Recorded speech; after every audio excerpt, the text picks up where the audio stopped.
Greetings, mortals. Jared Petty here with IGN, and today we're looking at GTA Online's Content Creator Beta, specifically the Deathmatch section. I've been working here for a while on my very first Deathmatch scenario, and I think it's come along okay. We're going to look at how we do this. When you're creating a Deathmatch, you're going to have a handy little menu up here in your top left corner, and the first thing you have to do is set 3 details. First, you need to name your Deathmatch. You'll see that mine's called Thunderdome. Not particularly original, but appropriate as it's set on top of the dome here in downtown Los Santos. Short description, 500 characters or less. And then a photograph that'll describe the thing when you put it up on the Rockstar Social Club. All deathmatches created under the current content creator need to be deathmatch/team deathmatch compatible. That means the maps are going to be available for both. You can set the number of teams right here, anything between 2 and 4. The number of players, anything between 2 and 16. You set a minimum number of players, minimum 2, maximum, the maximum number for the scenario. A time limit, in this case mine's set to 20 minutes, and I think that's too long, so I'm actually going to cut it down to 10 minutes. A target score of 25 kills. You got some 3 very interesting options right here. You can choose what weapons the players in your scenario are going to start with. You can let them bring whatever they own in, plus whatever they pick up. You can force them to start with one specific weapon of your choice and whatever pickups they have, or you can just lock them down to a specific weapon if you really want to level the playing field. You set that forced weapon right here. It can be any weapon in the game, even melee weapons or no weapons at all. Set a time of day. Change things up a little bit. Change the weather, the traffic. Have what radio station's going to be playing in the lobby, and when you've got all that set up, you back out of here and you actually get to the nitty-gritty of the placement. Now you see we've got pretty good zoom and spin and pan controls going on here. It's very intuitive. There are maximum numbers of each kind of object that you can place on the map, but those numbers are very generous, so there's a lot you can do with it. You see I'm focusing on the top of the stadium, but I've actually got stuff laid all around here. We'll look at that in a sec. Alright, so first thing we've got to do is place a trigger. We've actually placed one for this mission right out front. This is the little glowing blue orb that you see when you drive by. This tells people where the mission starts. You see in this case it's going to start right under where this helicopter is. I have one of those placed. So that's what you're going to see when a player's driving along the main map and they want to find the scenario to start it. That's where you're placing that. It actually can be anywhere relatively close to the position you want the map to start. It doesn't have to be out front or center or anything like that. We set a lobby camera angle. That's pretty self-explanatory. And then all the fun stuff. Spawn points. And we've got spawn points all over. All these little white dots. If we want to set a spawn point, we got a maximum number of the map right now. We set it, and you see that we can rotate using the bumpers or the triggers. The direction the person will be facing when they come in. We place it. That's it.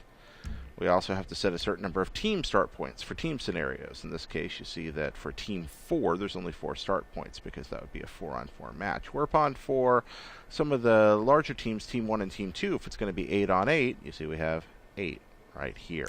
Make sense? Cool.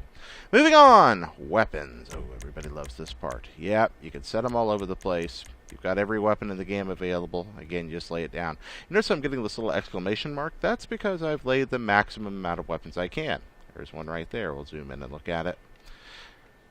Cool. We can put these all over the place. Vehicles. Love this. And again, I've laid a lot. Now, you notice a lot of this is happening on top of the dome, but you see I've scattered some parachutes around the edges here. Well, the reason for that is I've hidden most of the heavy weapons along the edge of the map on the outside below the dome. So you have to parachute down to get to them. Well, once you parachute down, how are you going to get back up? Lots and lots and lots of helicopters.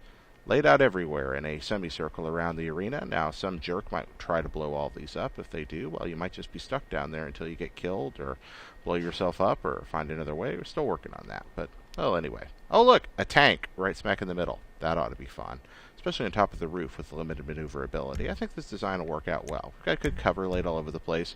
The props, which control your cover, your explosive barrels, all kinds of other things from throughout the game. This is very extensive. You can create just about anything you see laying around Los Santos in a backyard, in a construction site, along the piers. There are a huge selection of items. I really like this part. One of the things I want to pull up here for you, let me find it, are dynamic items. Exploding barrels, traffic cones, things you can knock down, security fences you can break, mailboxes you can tear down, all kinds of fun stuff. You can put cars on top of buildings if you want, so I can use this little edge around here as a racetrack. Now, we've got all this, and that's very cool, but you notice we're up here in the sky. What about indoor or underground areas, places we couldn't get to easily? I mean, you know, this is cool and all, but what if we want to get underneath something? I mean, look at the garage down there. I can't put anything in there. Well, all I have to do is press one simple button, and my camera angle changes to the ground. And here I am, right where I was pointing. And looky here. I placed a weapon down there, and I've got another one over here, too, I think on the stairwell. If I wanted to place something new, I'd bring my menu up, and look, I can place things just like I could before. Back out of this menu, pop up, button. I can pop back up to the sky view again. So you got all this put together, and by the way, Rockstar has a very nice tutorial about it, so you get your feet wet with it. It does take a while. There's so many options, it quickly becomes overwhelming, especially for what I'm trying to do here with a large map. You got a randomizer, too, which is a handy little thing that'll just allow you to drop spawn points of weapons within an area. You can designate a zone, and it'll space them out for you. It's quite handy. You've got a radar switcher here. That's not a radar switcher for the scenario. That just allows you to see where you've got everything. Get a very specific idea of what weapons are sitting where. I cannot begin to tell you how helpful this is when you start analyzing how your actual map layout works. So we got all this cool stuff. What are we going to do with it? Well, we're going to test it. See, Rockstar forces us to play the scenario for at least 2 minutes or a maximum number of kills every time we change it. The reason it does that is to make sure that we don't screw things up or have something horribly broken that we then try to upload. So here we are. Here at my spawn point. You see we're down here kind of under the edge. Now, you see this guy right here firing blankly into the wall? These are the bots that help you out with the scenario. And, well, frankly, on this kind of map, they're not very bright. So you're not necessarily going to get the best idea of what your map's going to do, but it gives you a rough edge. You're going to run up here and see what it's like to run from spot to spot. Take a little cover, get shot, and we've got invulnerability turned on, which is a menu option. It's helpful for testing. Run up here. Hey, tank's there. We can grab one of the all-terrain vehicles. Come down here. Play with this ramp I placed, maybe. We'll go around the edge. Oh, I could just fall off the roof. Oh, there we are. Well, didn't expect that to happen. Good thing we're invulnerable. Bombs away! Oh, yes. Well, there we are. So the bots are running around on the roof shooting each other. Not accomplishing a lot. We're going to use one of the 20 or so helicopters scattered around the map. Make our way back up to the rooftop. And you see the timer going off in the bottom right corner. Just letting you know the minimum amount of time I can test. I would actually test a map I was working on, and I have tested much longer than 2 minutes. But the fact of the matter is, I've tested this one so much, I got a pretty good idea of what it can and can't do now. So, land back down here. Not accomplishing a lot, just running around, giving you a look at it. The reason we've got to wait through these 2 minutes beyond making sure we have a good map is because once that's done, I'm going to show you how to save it and how to publish it. And that's kind of ridiculously easy. Oh, good. Let's see.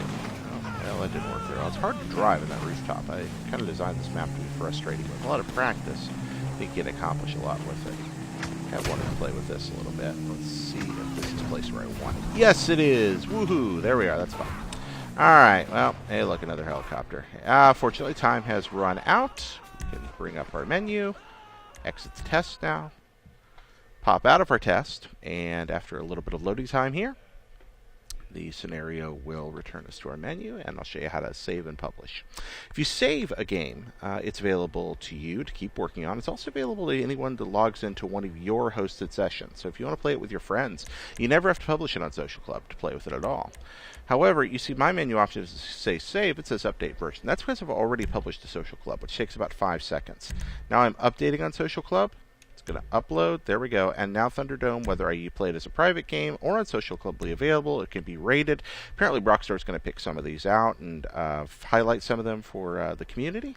I don't know very much about that yet. I don't think anybody does because it's brand new. But that's the GTA beta for the Deathmatch section of the content creator.